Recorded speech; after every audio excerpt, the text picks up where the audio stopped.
दोस्तों, आज जो खबर बताने जा रहा हूं ये कोई कहानी नहीं है, बल्कि सत्ता, तेल और एक ऐसे देश की जिसे दुनिया ने धीरे धीरे घुटनों पर लाने की कोशिश की, वेनेजुएला।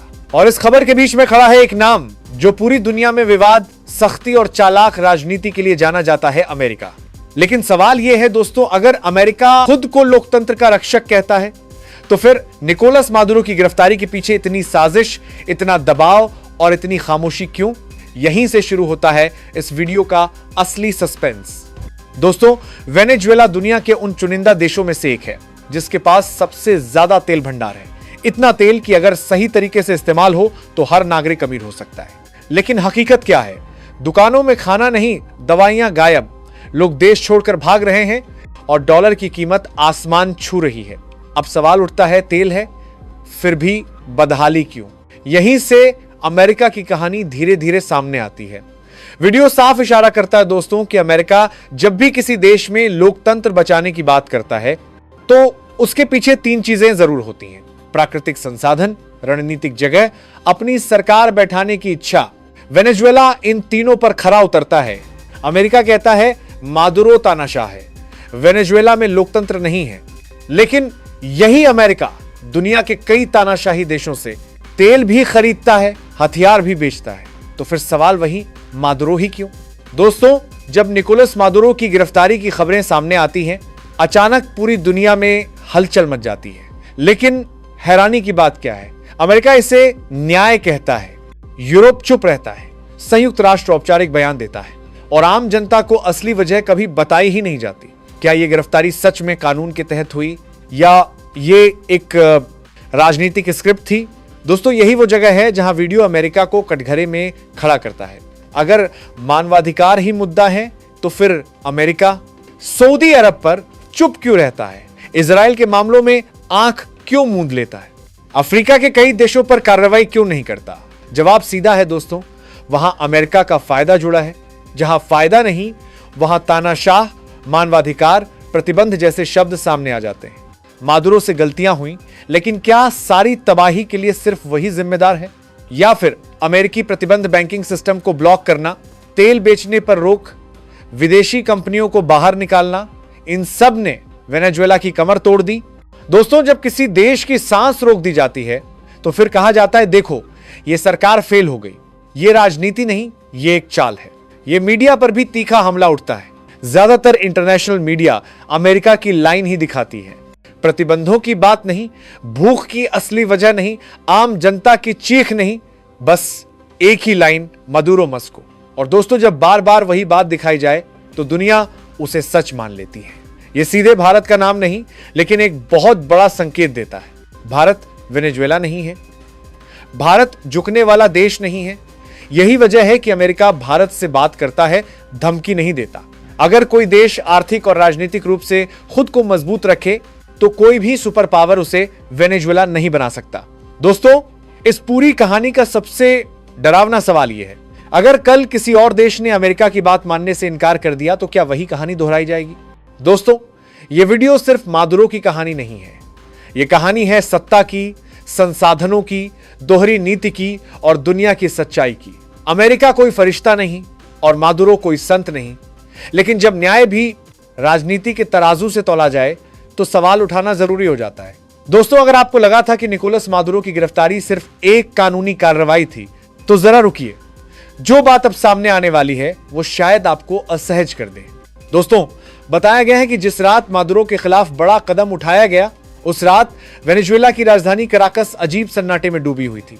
सेना अलर्ट पर थी, एयरपोर्ट पर हलचल बढ़ गई, कुछ पत्रकारों को अचानक ब्रेकिंग न्यूज मिली, लेकिन आम जनता को कुछ भी साफ नहीं बताया गया। यही तो साजिश की पहली निशानी होती है दोस्तों। जब फैसले पहले हो चुके होते हैं तब कार्रवाई कोई अचानक लिया गया फैसला नहीं होता। इसके पीछे प्लानिंग, गुप्त मीटिंग्स और इंटेलिजेंस रिपोर्ट्स थी। यह सब इस बात की ओर इशारा करती है कि आर्थिक प्रतिबंध पहले, जनता में असंतोष बाद में, सरकार बदनाम पहले, तानाशाह का टैग बाद में। यानी पूरी प्लानिंग एक लंबे समय से तैयार की जा रही थी। दोस्तों, यहां कहानी का सबसे खतरनाक मोड़ आता है। वेनेजुएला का तेल वेनेजुएला का नहीं रहा। जब किसी देश को डॉलर सिस्टम से बाहर कर दिया जाता है तो उसका तेल भी वैश्विक बाजार में बेकार बना दिया जाता है और फिर कहा जाता है, देखो इनकी सरकार कुछ कर नहीं पा रही। दोस्तों, ये वही चाल है जो इतिहास में कई देशों के साथ दोहराई गई। अगर किसी देश की जनता भूखी है तो क्या सिर्फ उसकी सरकार दोषी होती है, या फिर बाहर से लगाए गए प्रतिबंध, व्यापार रोक, जब किसी देश की सांस रोकी जाती है तो फिर उसकी हालत बिगड़ना तय है। अब दोस्तों, इस घटना का सबसे खतरनाक किरदार आता है मीडिया। कहते हैं कि मीडिया देश की सच्चाई दिखाई है, झूठ से पर्दा उठाती है, लेकिन कभी कभी कैमरे विरोध दिखाते हैं, भूख की वजह नहीं बताते, प्रतिबंधों पर चुप्पी और एक ही नैरेटिव, तानाशाह हटाओ, और धीरे धीरे दुनिया का दिमाग तैयार कर दिया जाता है। दोस्तों, जब युद्ध बंदूक से नहीं खबरों से लड़ा जाए तो वो सबसे खतरनाक होता है। अगर कोई देश छोटा है तो उसके नेता पर अंतर्राष्ट्रीय वारंट, लेकिन अगर वही काम किसी ताकतवर देश का नेता करे तो रणनीति, राष्ट्रीय हित, सुरक्षा कहलाता है। दोस्तों, यही है डबल स्टैंडर्ड का सबसे काला सच। भारत इसलिए निशाने पर नहीं है क्योंकि भारत अपनी विदेश नीति खुद तय करता है। तेल के लिए एक देश पर निर्भर नहीं है। सेना और अर्थव्यवस्था मजबूत, और सबसे जरूरी आत्मसम्मान। जो देश आत्मनिर्भर होते हैं उन्हें वेनेजुएला बनाना आसान नहीं। दोस्तों, अब सवाल डरावना है। अगर आज वेनेजुएला तो कल कौन? क्या कोई भी देश जो ना कहे उसके साथ यही होगा? प्रतिबंध, मीडिया ट्रायल, आर्थिक तबाही और फिर गिरफ्तारी। दोस्तों, दुनिया न्याय से नहीं ताकत से चलती है, और जब ताकत के हाथ में न्याय आ जाए तो सच्चाई दब जाती है। दोस्तों, अब पर्दे के पीछे के चेहरे दिखने लगते हैं। सच इतना कड़वा है कि उसे सुनकर कई बार लगता है काश ये सिर्फ एक कहानी होती। लेकिन नहीं दोस्तों, ये कहानी नहीं, ये तरीका है सत्ता गिराने की। दोस्तों, वेनेजुएला कोई पहला देश नहीं है जिसके साथ ऐसा हुआ, जहां पहले देश को खतरा बताया जाता है, फिर नेता को तानाशाह कहा जाता है, आर्थिक दबाव डाला जाता है, जनता को भड़काया जाता है, मीडिया से माहौल बनाया जाता है, और आखिर में कार्रवाई। अगर इतिहास पलटकर देखो, इराक, लीबिया, सीरिया नाम बदलते हैं, तरीका नहीं। दोस्तों, इस आधुनिक दुनिया में सबसे बड़ा हथियार डर है। डर निवेशकों को भगा देता है, डर मुद्रा गिरा देता है, डर जनता को सरकार के खिलाफ खड़ा कर देता है, और फिर कहा जाता है देखो देश खुद बिखर गया। मादुरो की छवि दुनिया के सामने जानबूझकर एक ही रंग में दिखाई गई। दोस्तों, कोई संतुलित रिपोर्ट नहीं, कोई दूसरा पक्ष नहीं, कोई संदर्भ नहीं, बस एक चेहरा, एक टैग, तानाशाह। दोस्तों, जब किसी इंसान को इंसान नहीं समस्या बना दिया जाए तो फिर उसके साथ कुछ भी जायज लगने लगता है। अब दोस्तों, क्या मादुरो की गिरफ्तारी सिर्फ उसके लिए थी, या फिर यह था दुनिया के बाकी देशों के लिए एक संदेश? संदेश साफ था दोस्तों, लाइन से बाहर गए तो अंजाम यही होगा। और यही बात इस पूरी कहानी को एक साधारण खबर से वैश्विक चेतावनी बना देती है। दोस्तों, सबसे डरावनी चीज कार्रवाई नहीं होती, सबसे डरावनी होती है दुनिया की चुप्पी। कई देश अंदर से असहज थे, कई नेता जानते थे कि कुछ गलत है, लेकिन खुलकर कोई नहीं बोला क्योंकि अगला नंबर किसी का भी हो सकता था। दोस्तों, यह वीडियो भले वेनेजुएला पर है, लेकिन इसके बीच बीच में भारत के लिए बहुत बड़ा संदेश छुपा है। आत्मनिर्भर रहो, वैकल्पिक व्यापार रखो, एक देश पर निर्भर मत बनो, अपनी आवाज खुद बनो। जो देश खुद खड़ा होता है उसे झुकाना मुश्किल होता है। दोस्तों, हर बार तानाशाह नहीं गिरता, कई बार मिसाल बनाई जाती है। अब सवाल यह नहीं है कि मादुरो सही था या गलत, सवाल यह है क्या दुनिया में न्याय सबके लिए बराबर है, या ताकतवर के लिए अलग, कमजोर के लिए अलग? और सबसे बड़ा सवाल, अगर कल कोई और देश ना कह दे तो क्या कहानी फिर दोहराई जाएगी? दोस्तों, आगे क्या? नन ब्रेकिंग न्यूज। यहां सिर्फ भविष्य की परछाइयां होती हैं। अब लड़ाई दिखाई नहीं देती, महसूस होती है। दोस्तों, जब किसी देश पर लंबे समय तक प्रतिबंध लगाए जाते हैं तो दुनिया उन्हें नॉर्मल मान लेती है। भूख अब खबर नहीं रहती, दवाइयों की कमी अब सुर्खी नहीं बनती, जनता की तकलीफ अब आंकड़ा बन जाती है, और सबसे खतरनाक बात, पीड़ित देश को ही दोषी ठहरा दिया जाता है। ये खुद संभल नहीं पा रहे, इनकी सरकार नाकाम है। यही वो मोड़ है जहां अन्याय को सिस्टम बना दिया जाता है। दोस्तों, युद्ध सिर्फ गोलियों से नहीं होता। जब किसी देश की अर्थव्यवस्था टूटती है तो सबसे पहले मरता है भविष्य। युवा देश छोड़कर भागते हैं, वैज्ञानिक, डॉक्टर, इंजीनियर सब बाहर, और धीरे धीरे देश खाली हो जाता है। दोस्तों, यह वो दुनिया है जहां सवाल पूछना जोखिम है, सच बोलना करियर खत्म कर सकता है, तटस्थ रहना ही सुरक्षा है।